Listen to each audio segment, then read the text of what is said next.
자리에 일어나셔서 우리 한 목소리로 같이 읽도록 하겠습니다.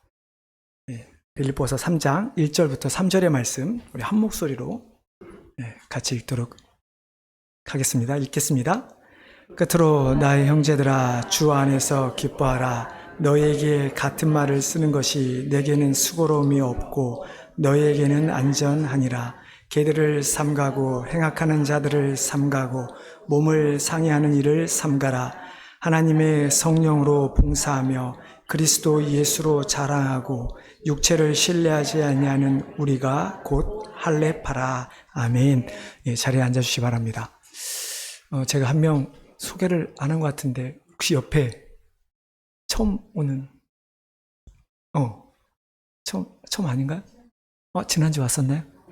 죄송합니다. 제가 우리 형제 얼굴은 기억하는데 자매 얼굴이 기억이 안 나서 제가 한번 기도하겠습니다. 하나님, 오늘도 우리가 하나님의 말씀 앞에 나아갑니다. 정말 우리가 하나님의 말씀으로 다가올 수 있게 하여 주시고, 우리가 이것이 하나님의 말씀이라고 믿는다면 또한 우리의 삶에 변화되는, 우리의 삶을 변화시키는 능력의 말씀이 되어서 정말 우리가 세상 가운데 하나님을 나타내는 그리스도 예수의 복음을 전하는 귀한 믿음의 백성들로 세워 주시옵소서. 감사하며 예수님의 이름으로 기도하옵나이다. 아멘.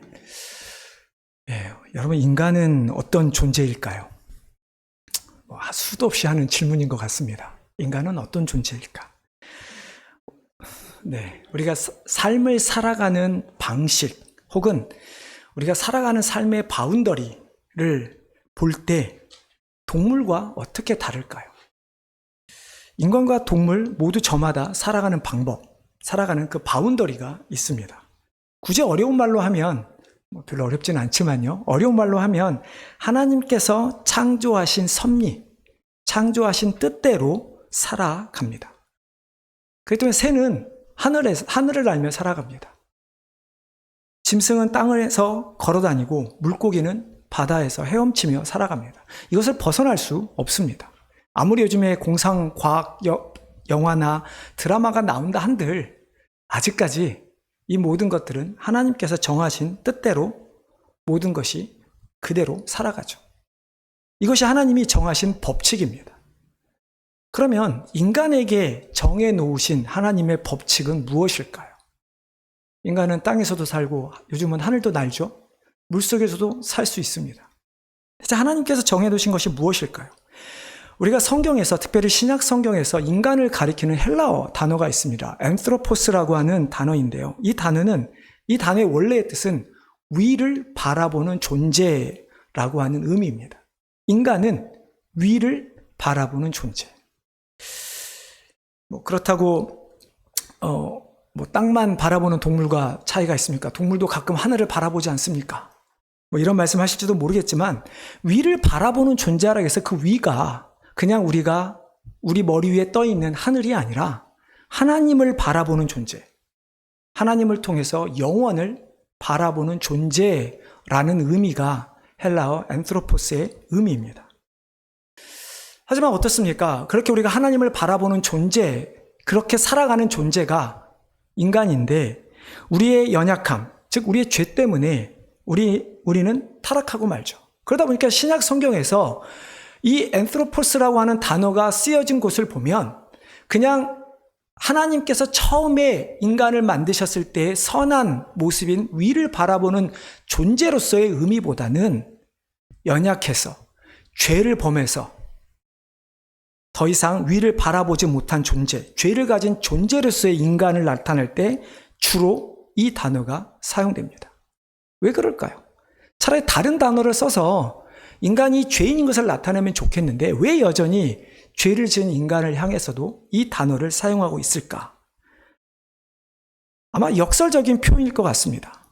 여전히 죄를 지어서 하나님을 바라볼 수 없는 존재지만 그러나 역시 인간은 하나님을 바라보아야 하는 존재로 서야 한다는 거죠. 또한 더 나아가서는 뒤에 나누겠지만 우리가 예수 그리스도를 통해서 다시 한번 우리가 위를 바라보는 존재로 거듭났기 때문에 성경에서 죄를 지은 죄인을 가리키는 단어로 앤트로포스를 사용한다 할지라도 그 의미에는 단순히 죄인, 땅만 바라보는 존재가 아니라 다시 한번 위를, 하나님을 바라보는 존재임을 나타내기 위해서 그 단어를 사용하고 있죠. 이것이 우리에게 주어진 은혜입니다. 예수 그리스도를 통한 구원, 하나님의 은혜로 말미암은 구원. 그래서 우리가 이런 이야기를 하죠. We are saved through Jesus Christ by God's grace. 우리는 하나님의 은혜에 의해서 예수 그리스도를 통해서 구원받은, 다시 위를 바라보는 존재로 새롭게 태어날 수 있게 되는 것이죠.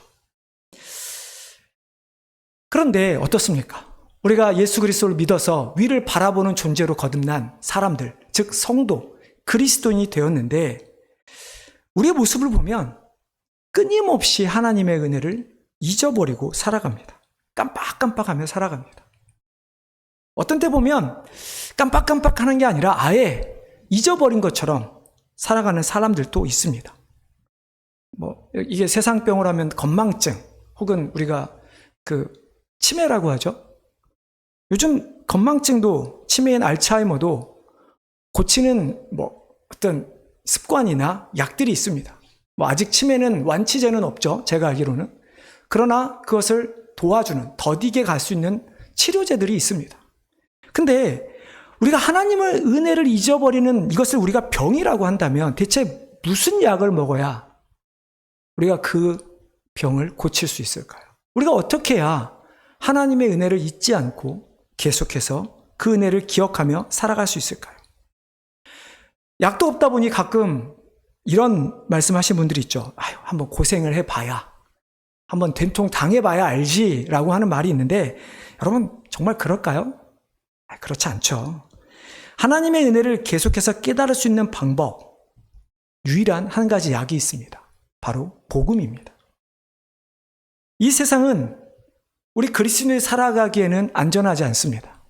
우리가 깜빡깜빡하는 병을 가졌든 잊어버리는 병을 갖든 우리가 여러 가지 이유 때문에 우리는 이 세상에서 그리스도인들은 절대로 안전하지 않습니다.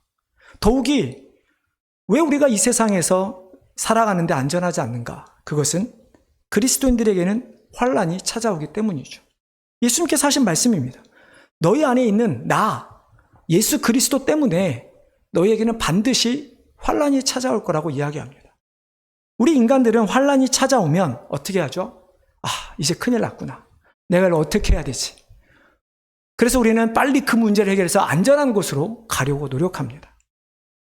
하지만 세상 사람들은 그런 세상의 어려움 속에서 자신들의 힘으로 잠깐의 그 문제들을 해결할 수 있다 생각하지만, 그러나 우리는 사단이 공격하는 그 공격, 우리의 죄 때문에 우리가 영원히 해결할 수 없는 죽음이라고 하는, 영원한 죽음이라고 하는 그 환란은 절대로 우리 스스로 해결할 수가 없죠. 우리가 온전히 하나님의 말씀에 순종하며 하나님께서 원하시는 공동체를 세우는 곳에는 더더욱 사단의 공격은 심하게 됩니다. 여러분, 빌립보 교회 안에 어떤 문제가 있었습니까? 이런 문제들이 똑같은 문제가 있었습니다. 교회 안에 성도 간의 분열이 있었습니다. 거기다 이단 세력이 침투하는 이단의 문제가 그들에게 있었습니다. 나중에 우리 빌립보 4장에 살펴보겠지만 그 안에 유오디아와 순두개라고 하는 두 여자 리더들이 있었어요. 정확하게 성경에 어떤 이유는 모르지만 이 두 여자를 중심으로 교회가 나뉘어지게 됩니다. 그것뿐만이 아니죠. 율법주의자들, 특별히 율법을 지키고 육체의 할례를 베풀어야, 할례를 해야 구원을 받는다라고 가르치는 사람들이 있었습니다. 그렇게 여러 가지 어려움이 있는데 거기다가 바울이 감옥에 갇혔다는 소식까지 들립니다. 그리고 그를 도우려고 했던 에바브로디도를 보냈는데 그가 죽을 병에 걸리게 됩니다. 이런 수많은 문제 앞에 교회는 어려움을 겪게 되죠. 여러분, 그 당시 빌립보 교회 성도들이 자기들이 정말로 하나님 안에서 안전하다고 생각을 했을까요? 여러분은 신앙생활 하시면서 어떠십니까? 정말 안전하십니까? 정말 흔들리지 않고 어떤 고난이 찾아온다 할지라도 온전히 하나님을 믿으며 따르며 가실 수 있으십니까? 우리가 살아가는 세상 속에서는 결코 안전한 곳이 없습니다. 사단은 웅크리는 사자와 같이 우리를 덮치려고 기다립니다. 교회조차도, 이 땅에 있는 많은 교회들조차도 여러 가지 어려움으로 인해 안전지대 역할을 하지 못합니다. 그럼 우리가 어떻게 이 세상에서 안전하게 신앙생활을 할 수 있을까? 그 모든 문제에 해결해 있는 열쇠는 바로 복음입니다. 그래서 바울은 마지막으로 빌립보 교회 성도들에게 이렇게 이야기합니다. 우리 1절 한번 같이 읽어보겠습니다. 1절입니다. 끝으로 나의 형제들아,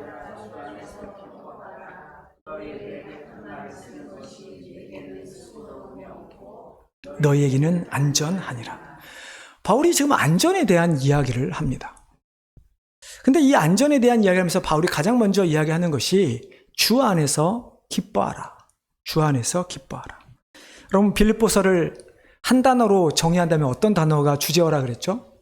기쁨이라고 하는 단어가 주제어입니다. 근데 이 기쁨이라는 단어가 이 빌립보서에서 또 다른 두 번째 단어가 많이 쓰이는 게 뭐냐면 바로 이 주 안에서라고 하는 표현입니다. 한 7번 정도 사용된 것 같아요. 근데 이 단어는 항상 기쁨이 주로 이 주 안에서와 같이 사용되고 있다라는 것이죠. 그러니까 빌립보서 전체는 그냥 기뻐하라가 아니라 정확히 말하면 주 안에서 기뻐하라. 명령어죠. 너희는 반드시 기뻐해야 한다라는 표현입니다. 바울이 이 표현을 자주 사용했던 이유가 무엇일까요? 우리가 생각하는 기쁨, 우리는 매번 기쁠 때도 있고 슬플 때도 있고 힘들고 어려울 때도 있지만 왜 바울은 기뻐하라고 했을까? 그 기쁨이 오직 예수 그리스도 안에서만 얻을 수 있는 기쁨을 알았기 때문이죠. 이것이 빌립보 전체에 깔려있는 전제입니다. 빌립보 성도들에게 바울이 편지할 때 어떤 마음으로 편지를 썼는가? 주 안에서 기뻐하라. 이 주제를 가지고 편지를 쓴 것이죠. 그리고 그 주 안에서 기뻐하라고 하는 이 말은 오늘 우리가 살펴볼 복음 안에서의 안전이라고 하는 우리의 안전에 대한 것과도 연결되어 있다는 것입니다. 일단 우리가 다시 한번 이 주 안에서 기뻐하라라고 하는 것이 무엇인지, 왜 바울이 주 안에서 기뻐하는 것이 자기에게는 수고로움이 덜하는 것이고 없는 것이고 왜 빌립보 교회 성도들에게는 안전하다라고 하는 것인지 한번 살펴보도록 하겠습니다. 주 안에서 기뻐하는 것이 왜 바울에게는 수고로움이 없는 걸까요? 여러분, 바울이 사역하면서 그에게 있는 유일한 수고로움은 뭘까요? 한번 생각해 보십시오. 우리처럼 돈을 벌기 위해서 열심히 일하는 것, 혹은 점수를 잘 받기 위해서 성경 공부를 열심히 하는 것, 이것이 바울에게 있어서 수고로움일까요? 바울에게 있어서 수고로움은 텐트를 만들어서 파는 것이 아닙니다. 바울에게 있어서 수고로움은, 유일한 수고로움은 복음을 전하는 것입니다. 그 복음을 전하는 데 있는데 그 특별히 왜 이것이 바울에게는 기쁨이 아니라 수고가, 언제 수고가 되는가? 빌립보의 성도들이, 복음을 들은 성도들이 넘어질 때 그에게는 또다시 복음을 전하기 때문에 수고가 될 수 있는 것이죠. 그렇기 때문에 바울은 지금 빌립보의 성도들에게 내가 너희에게 이 주 안에서 기뻐하라고 하는 이 말을 하는 것이 결코 나에게 수고롭지 않다, 번거롭지 않다, 오히려 내가 기쁨으로 너에게 이 말을 하고 있다라고 하는 의미인 것이죠. 이 말이 너무 중요하기 때문에 내가 반복해서 너에게 글을 보내고 이야기한다라는 이야기입니다. 근데 더 중요한 것은 이 주 안에서 기뻐하라고 하는 이 말이 왜 빌립보 교회 성도들에게 안전을 주느냐 하는 것입니다. 왜 기쁨이라고 하는 것이 어떻게 보면 그들의 영혼, 성도들에게 안전한 장치가 될 수 있을까? 여러분, 왜 그럴까요? 여러분, 기쁨의 반대말이 무엇입니까? 슬픔, 그렇죠? 또 어려움, 힘든, 이런 어떤 부정적인 모든 단어들에 해당될 것입니다. 근데 왜 우리에게는 분명히 기쁨이 항상 기뻐하라고 하는데 왜 우리에게는 그러한 일들이 우리에게 일어납니까? 그것은 우리가 기쁨을 주 안에서 찾는 것이 아니라 세상에서 기쁨을 찾기 때문이죠. 여러분, 기뻐하라라고 했을 때 이 기뻐하라는 말은 단순히 우리의 감정적인 표현이 아닙니다. 재미있는 영화, 코미디 프로그램을 보면서 하하하 웃는 것이 여기서 기뻐하라는 이 의미가 아닙니다. 그렇다고 성경에 나오는 부자처럼 돈을 이렇게 쌓아놓고 보면서 흐뭇해하는 것이 기뻐하라는 이 표현이 아니라는 것이죠. 여러분, 그러한 기쁨은 바뀌기 마련입니다. 환경이 주는 기쁨은, 상황이 주는 기쁨은 언제든지 바뀔 수 있습니다. 바울이 여기서 주 안에서 기뻐하는 것이 왜 그들에게 안전한가? 그들이 기뻐할 수 없는 상황에 놓이게 되는데 그 안에서 유일하게 기쁨을 얻을 수 있는 것이 주 안에서라고 하는 표현 때문입니다. 이 주 안에서라고 기뻐하는 표현은 결국은 성도는 예수님과의 관계 안에서 기쁨을 찾아야 한다라는 말씀입니다. 우리의 죄의 문제를 해결해 주신 유일한 예수 그리스도, 그 주님이 주시는 기쁨만이 우리가 변하지 않는 기쁨이 된다는 것이죠.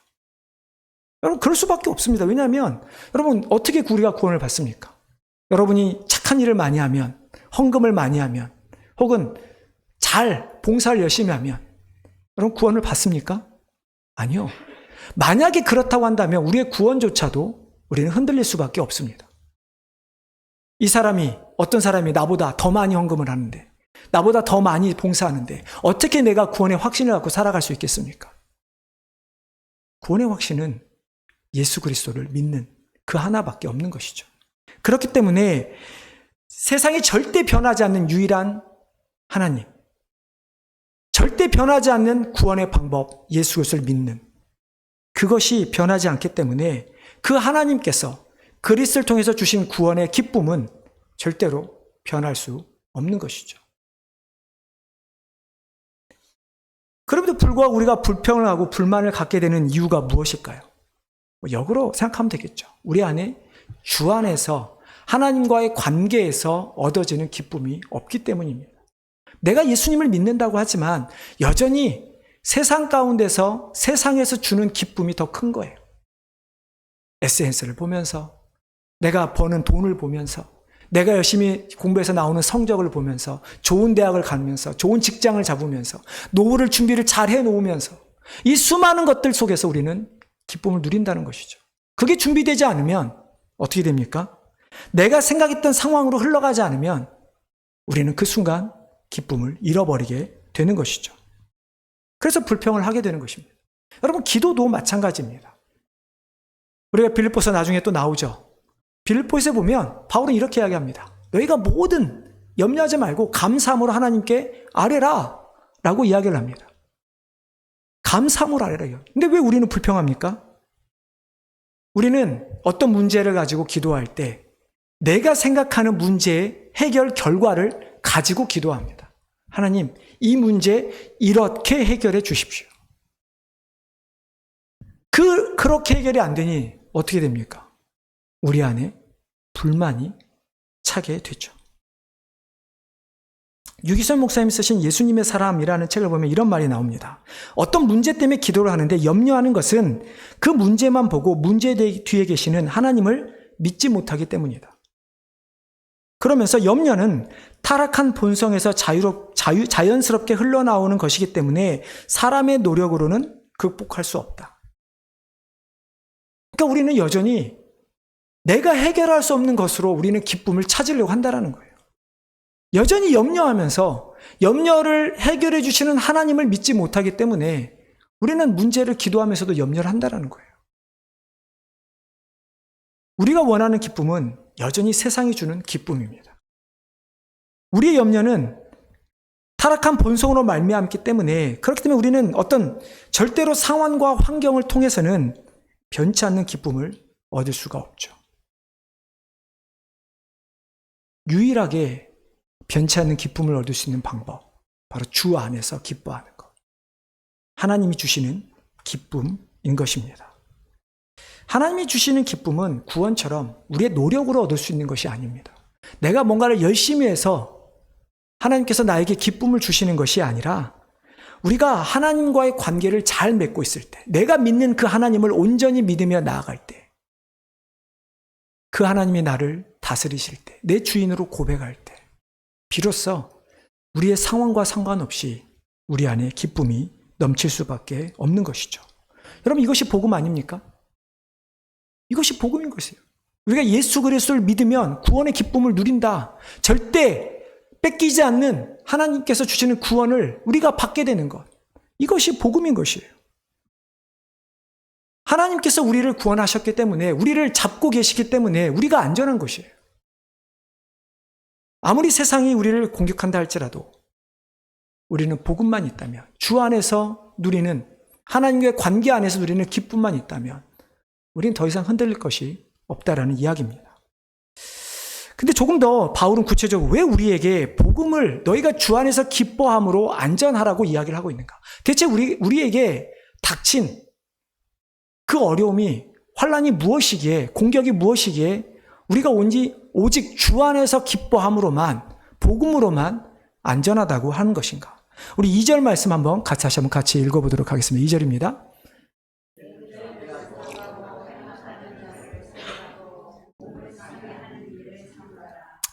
예, 세 가지가 나오죠.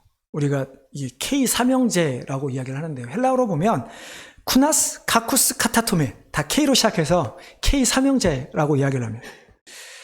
첫 번째는 바울은 개들을 삼가라고 이야기합니다.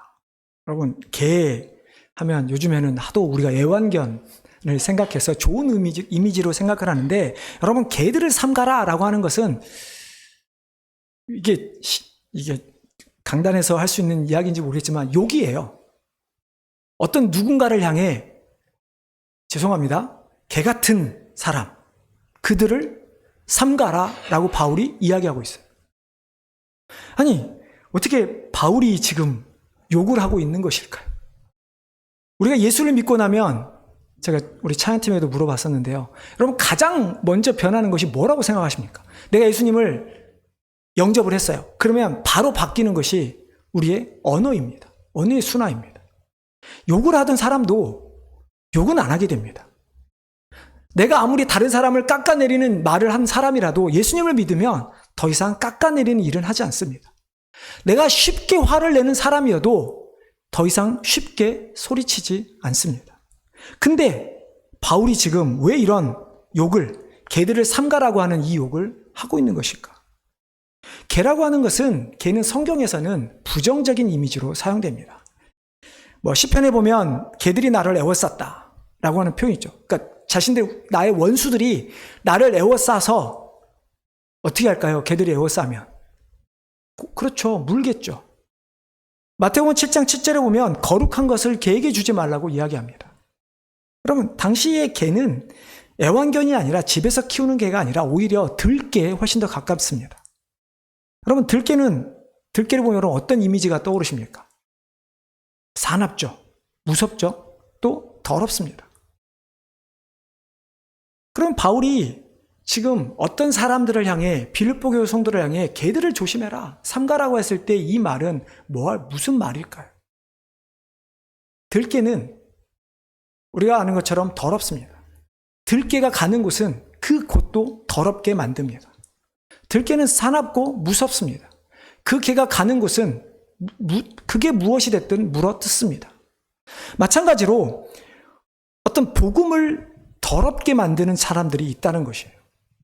우리가 예수 그리스도를 믿고 그분 안에서 기쁨을 찾아야 되고 그분을 전하는 삶을 살아야 되는데, 실제적으로 어떤 사람들의 모습 속에서는 그 예수 그리스도의 모습이 복음을 변질시키는 자들이 있다는 것입니다. 우리가 복음대로 살지 않으면, 내가 복음 안에서 기쁨을 누리지 않고 다른 것에서 누리고 있다면 우리 또한 개처럼 다른 곳에 나쁜 영향을 끼칠 수 있다는 거예요. 개들은 물어뜯습니다. 교회를 어지럽히고 교회를 분열시키는 자들을 조심하라고 하는 이야기죠. 아까도 말씀했지만 나중에 4장에서 또 잠깐 살펴보겠지만, 어떤 이유가 됐든 교회 안에, 분명히 빌립보 교회 안에는 분열이 있었다라는 거죠. 행악하는 자들, 이거는 문자적 의미로 악한 일꾼입니다. 악한 일꾼. 그러니까 실은 어떤 죄, 우리가 소위 범죄라고 하는 죄를 짓는다기보다는 자신의 사욕을 채우기 위해서 행하는 사람들을 의미하죠. 사도로 가장해서 교훈을 전파하는 자들.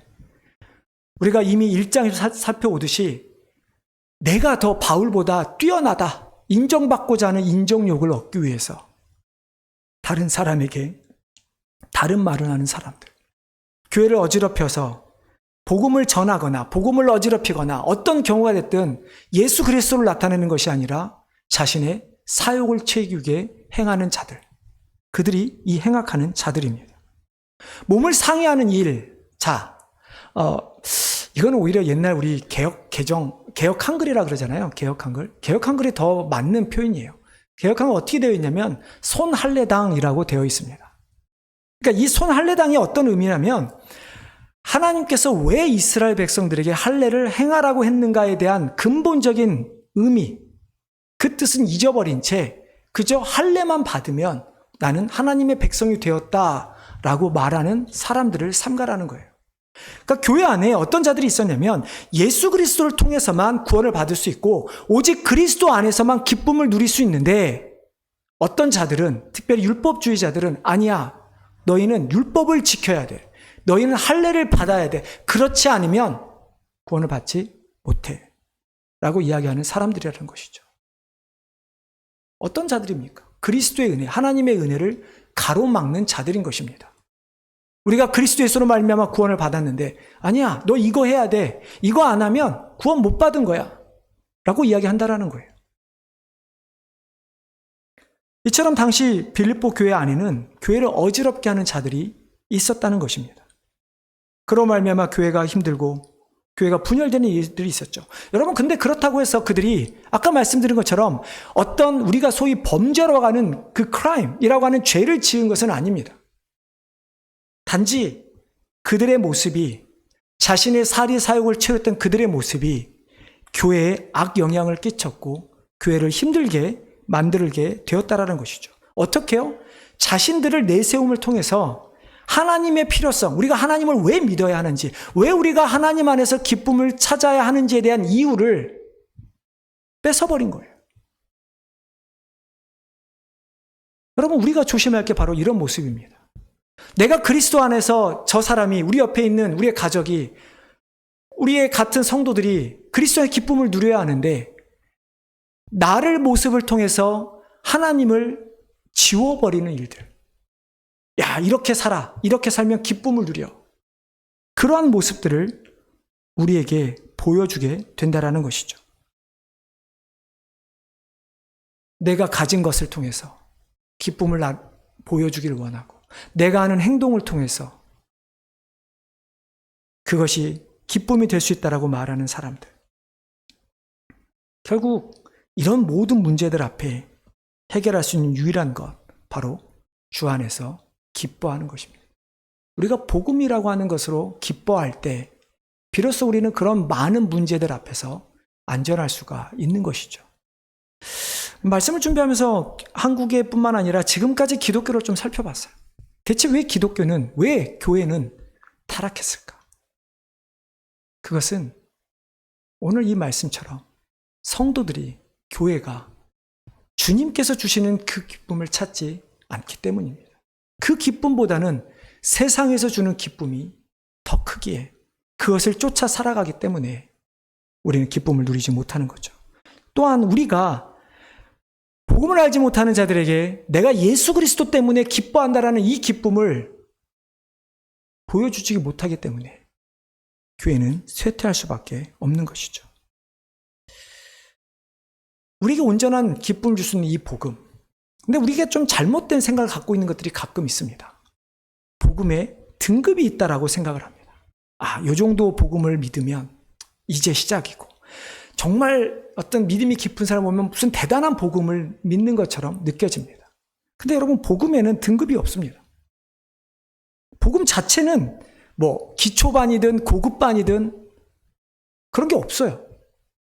뭐 제가 설교를 하더라도 매번 다른 본문으로 설교를 하지만 복음은 복음이에요. 똑같은 복음을 계속 설교합니다. 복음의 핵심, 예수 그리스도 통해서 구원받는 것, 그리스도 안에서 기쁨을 누려야 한다는 이 사실은 뭐 기초반이다, 뭐 고급반이다 이렇게 나눌 수가 없다라는 거예요. 그러면 뭐가 다릅니까?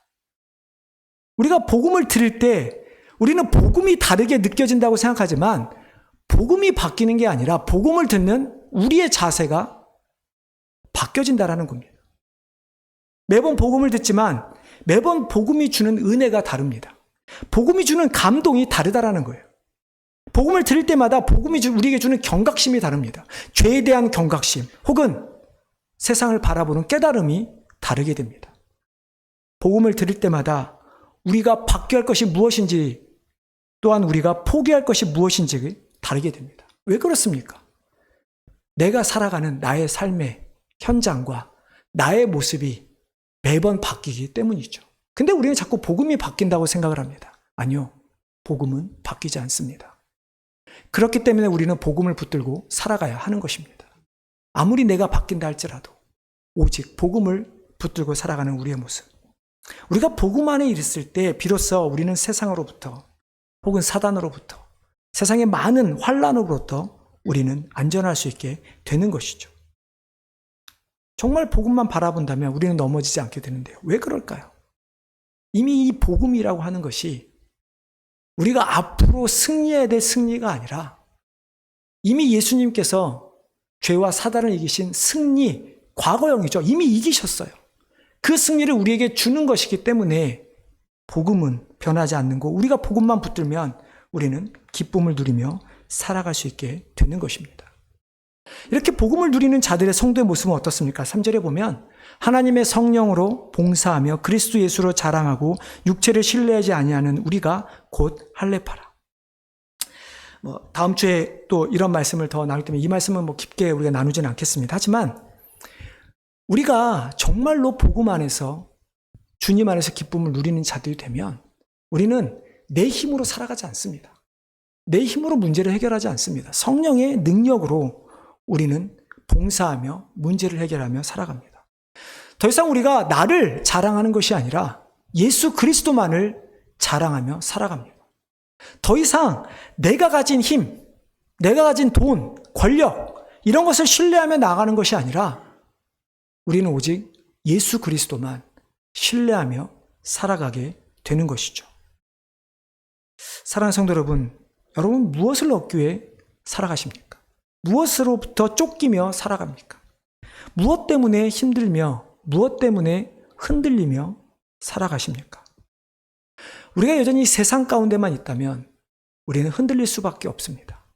우리가 세상의 가치만 쫓아간다면 우리는 절대로 변치 않는 기쁨을 얻을 수가 없습니다.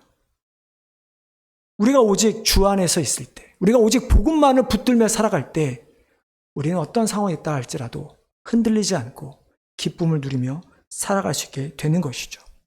여러분 이것이 변치 않는 하나님이 우리에게 주신 변치 않는 약속인 것입니다. 이 약속 가운데 이 약속을 믿어서 정말 이 세상에 어떠한 곳도 안전한 곳이 없다 할지라도 유일한 안전지대인 복음 안에서 기쁨을 누리며 살아가는 우리 귀한 성도님들 되시기를 주님의 이름으로 축원합니다. 하나님, 참으로 오늘 우리들의 모습을 보게 됩니다. 하나님, 우리가 혹시 여전히 개처럼 혹은 행악하는 자들처럼 혹은 몸을 상해함을 그저 육체적인 모습을 통해서만 우리가 하나님의 사람이라 구원받았다, 우리가 기뻐한다 라고 하지는 않는지요.